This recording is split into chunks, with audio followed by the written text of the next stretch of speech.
tassa bhagavato arahato samma sambuddhassa. Namo tassa bhagavato arahato samma sambuddhassa.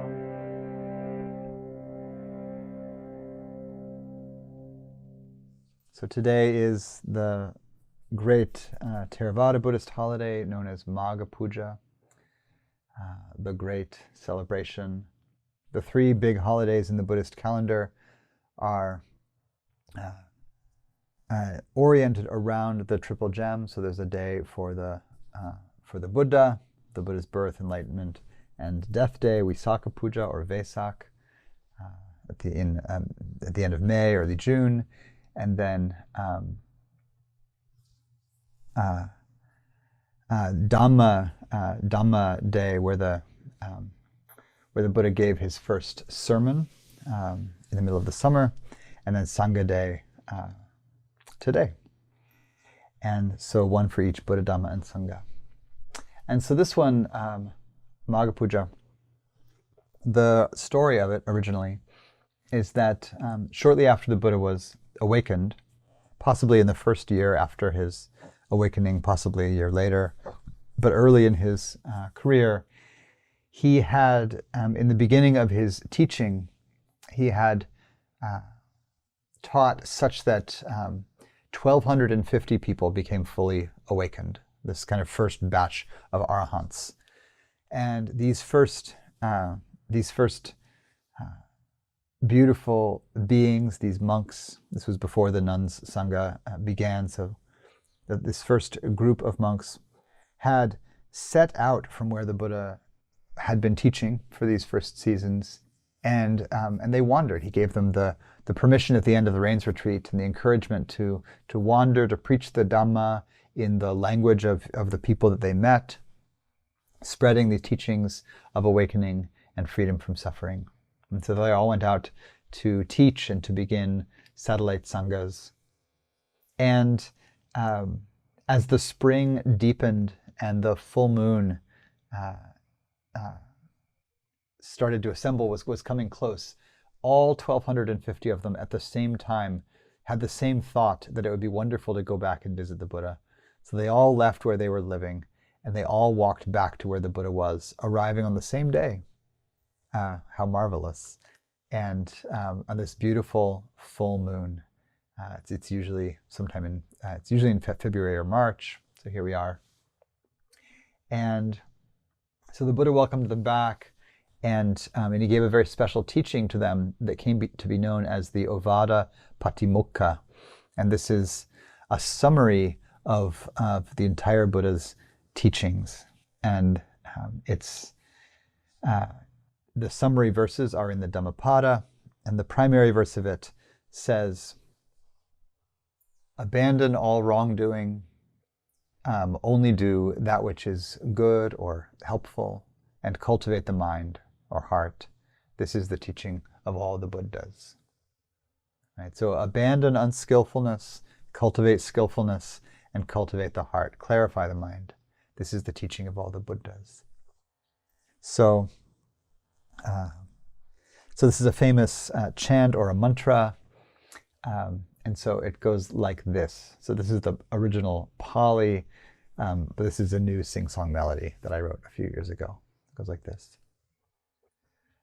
Sabha papasa akaranam, kusala supa sampada, sachitta pariyodapanam, etang buddhana sasanang. So, avoid evil or avoid wrongdoing. Sabha papasa akaranam. So don't do that which is unskillful. Kusala supa sampada. Kusala, do that which is skillful or beautiful or wholesome. Sachitta pariyodapanam. Practice the clarifying of the mind, of the heart. Etang buddhana sasanang. This is the word sasana. It's sometimes translated as dispensation. That's the antique word for it. But this is the teaching, the revelation, the offering of the Buddha or of all the Buddhas. So here it is once more. Sabha papasa akaranam kusala supa sampada sachitta pariyodapanam etam buddhana sasanam.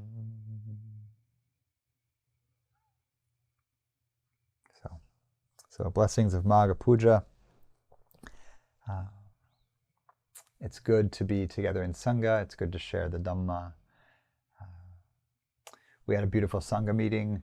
A handful of folks got together last week or so and just talked about how lovely it is to practice together, further things we might do together, how this lovely little group can sustain itself and move forward into the mysterious future in a good way. So thank you to everyone who showed up for that. More to come. So we've been talking in the first weeks of this year, so really for the first 2 months of this year so far, about the foundational teachings the Buddha gave at the outset of his teaching, when he taught his 5 friends, his ascetic friends, the core framework of the middle way, the Four Noble Truths, culminating in the Eightfold Path. So we've been talking about the first 2 noble truths. The first truth, the truth of dukkha, that pain, that sorrow, that difficulty, that dissatisfaction, not getting what you want, that this is baked into this life. This is a truth. This is not something that can be avoided. This is not something that can be reasoned away. This is what you get, when you are here and you're here. So the first noble truth, the truth of dukkha. And the second noble truth, that dukkha has a cause, and that cause is craving. And craving causes dissatisfaction, suffering, pain, dukkha, really in 2 ways. The way that is most commonly talked about in contemporary Dhamma, in my lineage and in many of our lineages, is primarily the psychological, emotional aspect of how craving gives rise to suffering. So, when my heart is constricted around something, really wanting something, really fixated, suffering will be the result, right? I either won't get what I want, or I'll get what I want, but only for a little while, or I'll lose something that I love, or I'll just get older and sicker and deader. Aging, sickness, and death will catch up with me. All of this is a cause of suffering because I don't want it, right? Because I want lasting security and I can't have it, because I want to prevent pain and I can't have that. So that's one aspect of dukkha, of how craving causes dukkha. The other aspect that was very present in the early teachings and that we emphasize somewhat less now, particularly in the West, where there's less teaching on rebirth, is that craving causes dukkha because it causes further birth. And so the sense is that if you're not done, if you haven't really let go, if the heart is holding on, that holding on itself is a seed for further existing, right? Like the sense in this, the kind of existential theory is that we're born because there's this force moving through the world that says, I want things, I want to get more things, more experiences. I'm attached to life, I'm attached to sensuality, I'm attached to property, I'm attached to having experiences.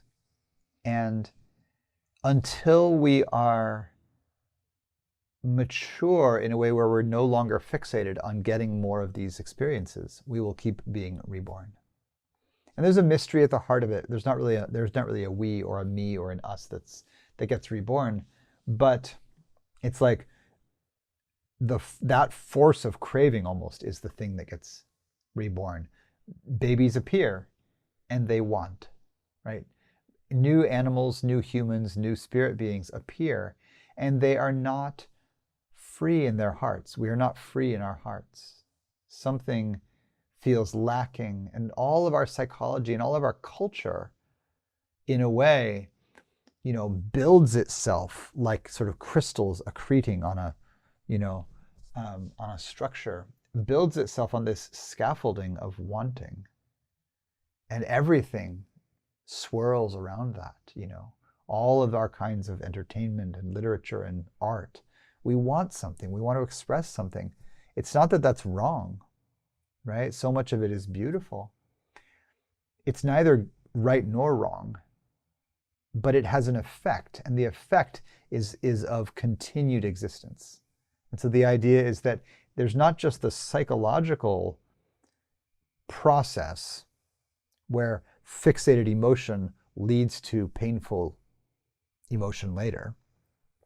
It's that fixated concepts and states of mind and ways of being in the world create further existence, create further coming to birth.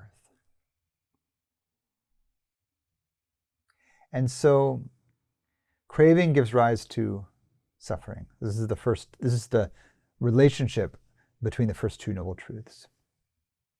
And the Buddha gives them in the sequence of an argument. He doesn't give them in chronological order. He doesn't say, first there's craving, then there's suffering, then there's working on the path, and then there's liberation.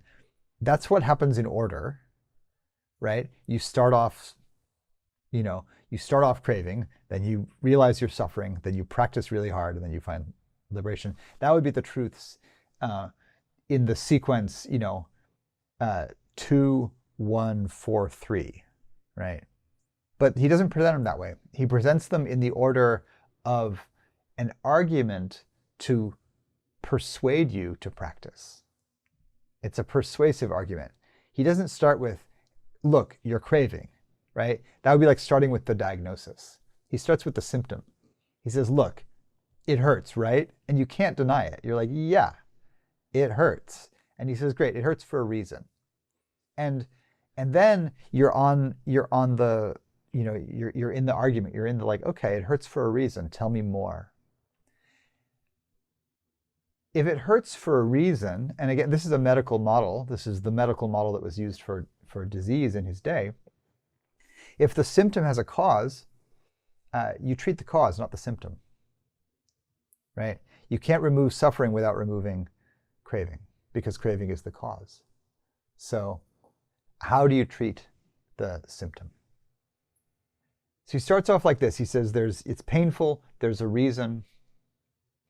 And before he gets onto the treatment, there has to be a promise that it's actually possible to treat this illness. Because it could seem like the things that are described as dukkha, as suffering, in the First Noble Truth, we could just say, this is the way the world is, and there's no escape from it, right? There's no escape from birth, old age, and death. There's no escape from loss. There's no escape from this. That's just the way it is, and you could be cool with that, right? The Buddha says it goes further than that, because to say, like, I'm just going to accept things as they are, sounds good. Does that mean, however, that for instance, I'm going to accept craving for what it is? And I say, okay, again, it's not just accept the symptoms. The symptoms have a cause. Are you also accepting the cause? So I say, okay, so I'm craving. That's just how it is. I can't do anything about that. Craving is natural.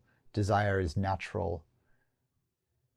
Part of what I'm saying, if I go down that road, is I'm saying, the confusion or constriction of the heart, or even if I spin it in the positive, like the beautiful quality of aliveness and life-affirming activity, the beauty of aliveness with all of its complexity and pain, is just natural. and can be appreciated. If I take that perspective, I'm also saying that there's not really anything I can do, or want to do maybe, to change the experience of craving giving rise to distress. And the Buddha doesn't say, the world isn't worth valuing or appreciating. There's all sorts of passages where he appreciates people and places and experience for its beauty. But he says this particular thing where craving, constriction gives rise to pain, that can change. You don't have to live like that. You can live a different way. It's possible to live without this kind of gripping in the heart, and therefore without the symptom, without fear of death, without fear of illness, but also without the distress of losing what you love, without the distress or, unpleasantness of not getting what you want. And so the third noble truth is the promise that with the end of craving comes the end of suffering. The third noble truth is usually translated as cessation. The Pali word is nirodha. And the definition of it is very short and clear. It says, with the cessation of that very same craving comes the end, or the cessation of dukkha, the cessation of dissatisfaction, pain, grief, lamentation, sorrow. And so we can take this third noble truth as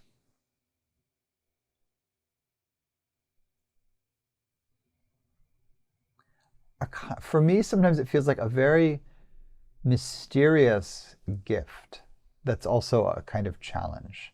The Buddha doesn't just say this is the way the world is. He says it's possible to do something radical and strange in relation to it that will change your experience of the world forever. And it leads to this experience called cessation. The ending, the uprooting of the tendency toward distress, toward suffering, dukkha. So what might this be? When you think of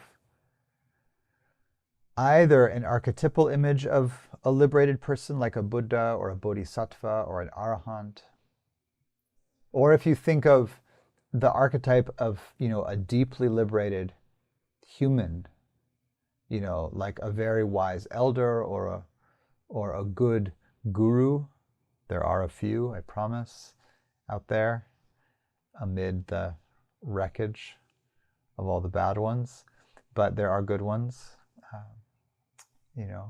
A wise, good teacher whose heart is really free. When you think of a person like this, what's your felt sense of what their experience of the world could be like? What might it feel like to be free in that way?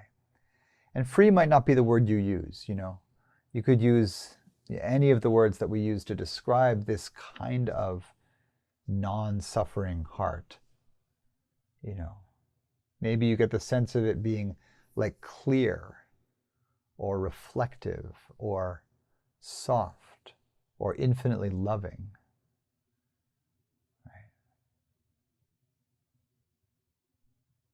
Right? See if you can have a sense of what that might be like.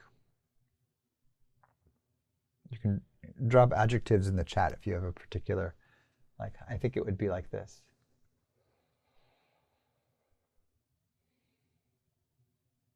The descriptions of the Buddha often come down to, in a way, lists of beautiful qualities, because the result of this letting go of craving, this uprooting or ending of craving,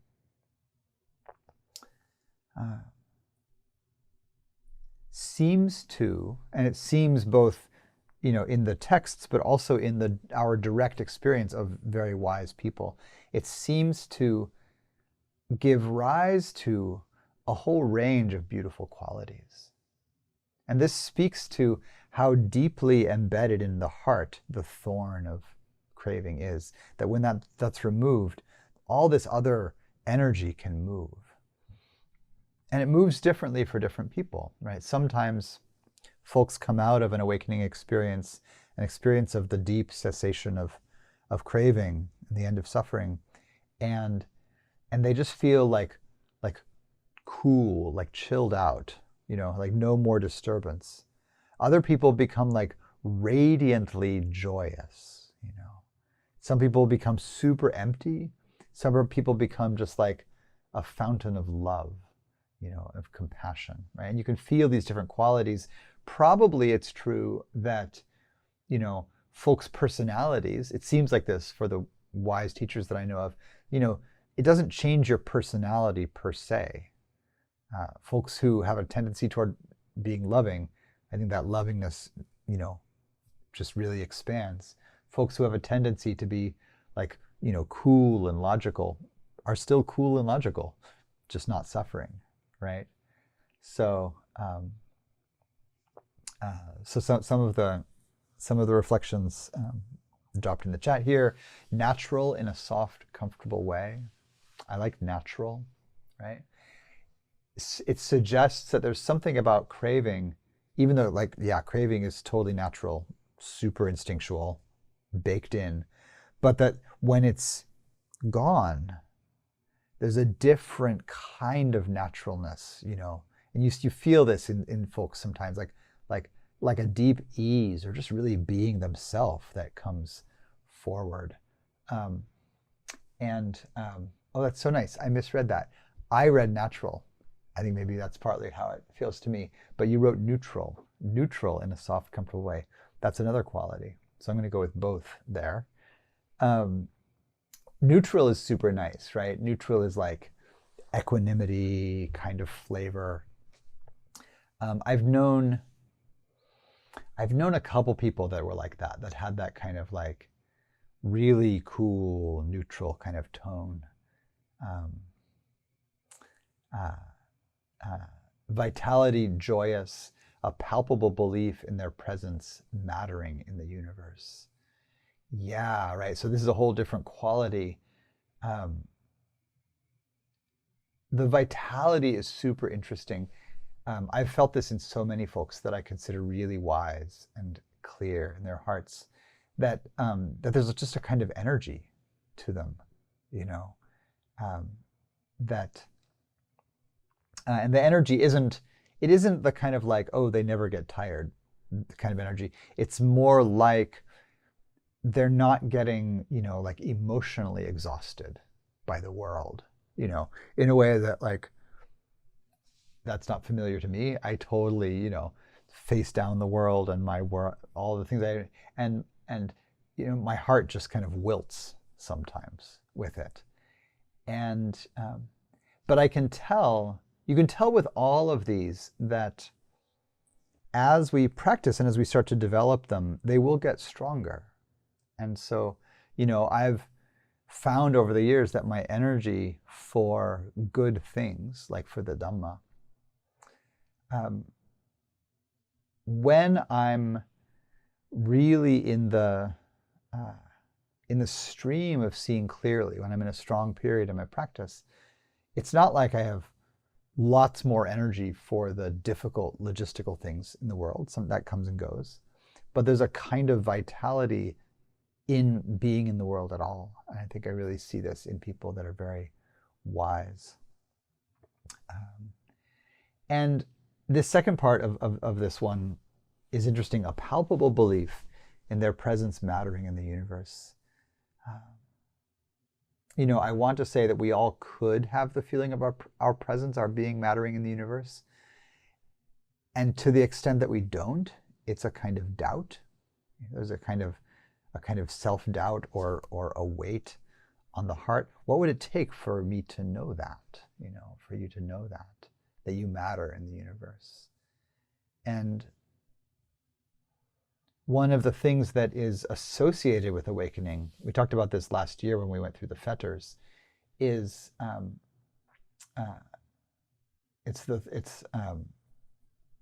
it's in the first set of fetters that is uprooted with stream entry. So right at the beginning of the process is the uprooting of doubt.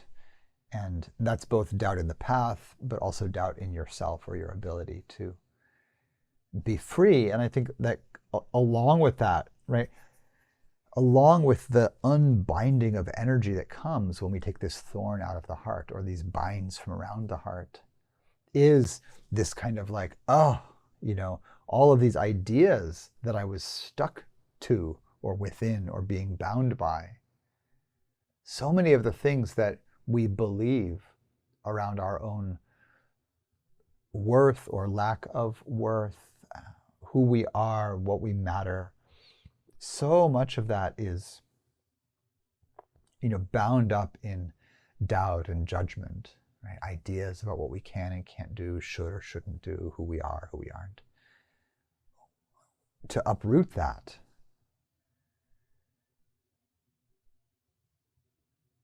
one of the things that comes is clarity about who you are, right? And again, you can put a footnote on the teaching of not self, but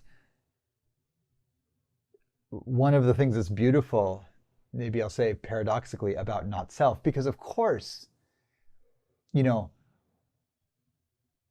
the main vector of craving that leads to suffering is like the sense of being me, of being this individual, right? Of being this separate one, my ambitions, my goals, my skills, my worth, all that.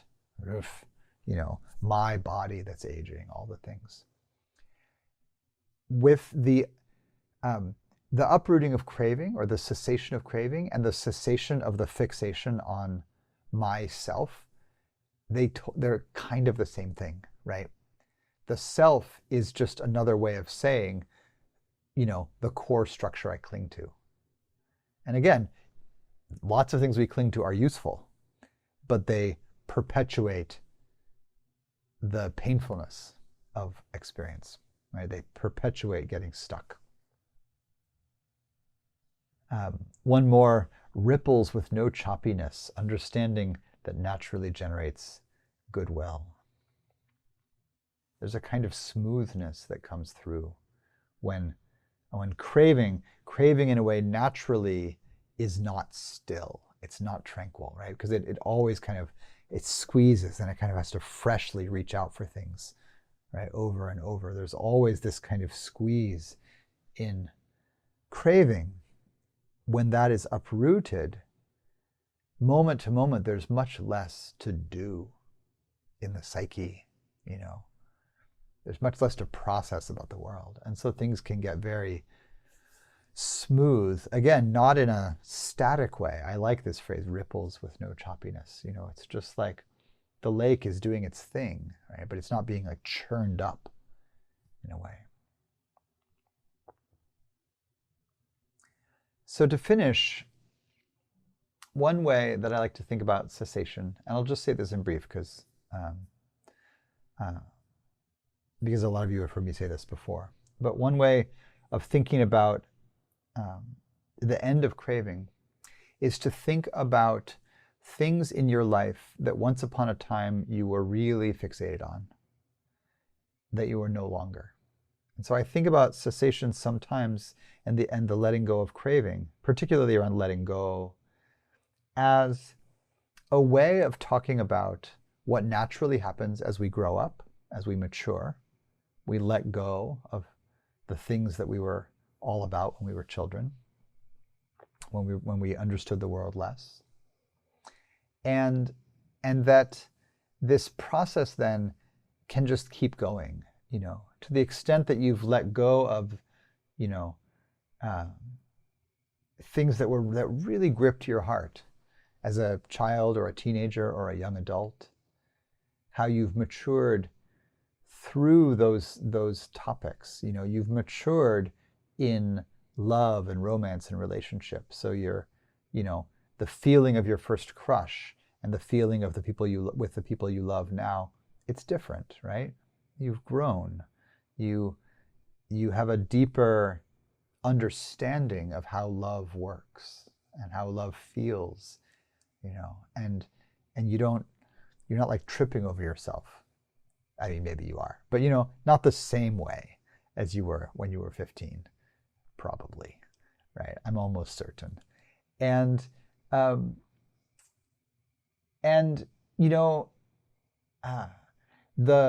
think about like the wishes you had for the world, like your commitment to like justice or rightness or fairness.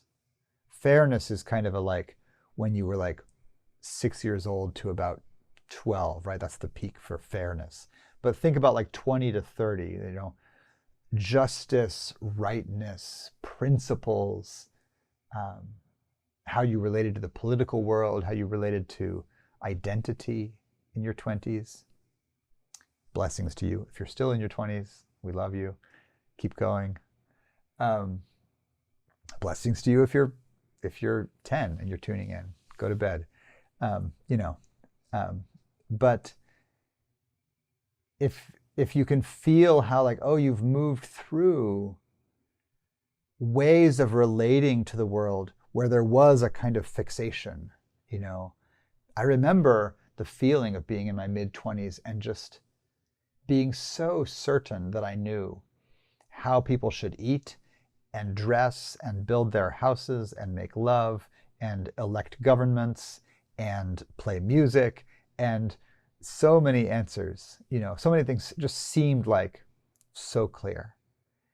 And they didn't become unclear, but I just got so much perspective on them, right? I saw more of the world. And so the Buddha says at one point, he says, I am the eldest in the world. And this is a very mysterious thing to say. He says it in the context of realizing that he has awoken from perpetual rebirth and will no longer be reborn into suffering. So he's a different kind of living being now. He knows that he's not bound by craving. And he says, I am the eldest in the world. A couple ways we can understand this. One is that, in the process of waking up, he remembered the past. Eons and eons of universes. So he remembered what it's been like to be part of this process of birthing and dying constantly over and over for, since beginningless time. So it's in one way, he says, I'm the eldest. Part of what he means is I'm the only one who knows how old he is. All of us think we are just our age. I'm like, yeah, I'm 55. I've been around for 55 years. And the Buddha's like, yeah, man, cosmic eons over here. I can remember cosmic eons. And there's some way that like we're young because we can't remember very much. We can't remember very far back. And so we don't have the wisdom of that kind of age. We're not really elders. Even if you've got like 90 years on your belt, like honor to that much eldering. But if you can remember, so much further back than that, in a way, you have the wisdom of that kind of age. You've matured. You've seen birth and death, not just a dozen times or 100 times, but countless, countless times, right? You've seen wars and violence and destruction and heartbreak over and over and over, and you've done all of that over and over and over. The Buddha, the myths say, had been Saka, the king of the gods, several times over. That's cosmic eons of being the king of the gods. And he was like, yeah, did that. Did everything, right? You've been a mother zillions of times. You've been a father zillions of times. You've been of every kind of gender over and over. You've been every species over and over. You've been all sorts of animals. You've been spirit beings. You've been a ghost. You've experienced the whole range of aliveness, but you don't remember. And so then you're stuck in the idea that you're just this. And that's craving. And that craving gives rise to more suffering. But if you remember all that, as the Buddha did, you become an elder. The Buddha says, I'm the eldest in the world. And so for our practice, one of the things that I love to do with cessation is not just hold it as a goal, but please do. How could I let go of more? How can I understand more of the places that I cling and let go? That's practice for sure. That's our practice. But also to really reflect on what you've already let go of. To really understand the places that you have become more mature. Not just as a like, I'm so grateful that I'm not as deluded as before, which is fine, but more to learn what it feels like. Because I think if we can learn what it feels like, it won't remain this kind of mysterious, oh, I'll get liberated someday, maybe in another lifetime, but I don't know anything about awakening because I'm so neurotic, right? Don't fall into that kind of doubt. Remember that at one point you were fixated on, this or that experience or person or concept, and you're not anymore. And so you could bring that to mind, bring your first crush to mind, bring your early 20s obsession to mind, bring a dynamic from your family growing up that you've really healed, that you've really worked through. Bring it to mind and feel the absence of that suffering, the suffering that thing caused. And you can feel that. And what you feel is like these qualities that we were listing. It feels a little bit, in the direction of neutral, in the direction of like comfortable, like you matter, but not in a drama kind of way, right? More in a simple, like, that's real, And you want to be able to look at the past, your own past, right? Whatever you can remember in the world. And in a way, the sign is that you can be not bound in regret, remorse, confusion about what happened, denial, but just say, that's how it happened, That's where I caused harm. That's how it happened. And I've repaired. Or, that's where I was really fixated and I've released that. And I can feel that. Now there's a coolness in the heart around that particular thing. So for our third noble truth, both hold it as the end of the path that we're moving toward, the profound release of craving in all realms, but also as an ongoing practice to just let go of little cravings wherever we find them, and then as a reflective practice to understand where we've already let go. If you're grounded and mature enough to be even interested in practice, you've let go of a lot. Right? Find the places in your heart that are already free, and just spend some time there. Really get to know them, right? Trust them. Right? Don't give in to doubt. Don't believe that you've got nothing, that you haven't figured out anything in all your years. You totally have. And you want to know what that feels like and really, I'll say this, slightly ironically in a discussion of craving, but like own it, Just know that it's true and be able to sit in that, free from doubt.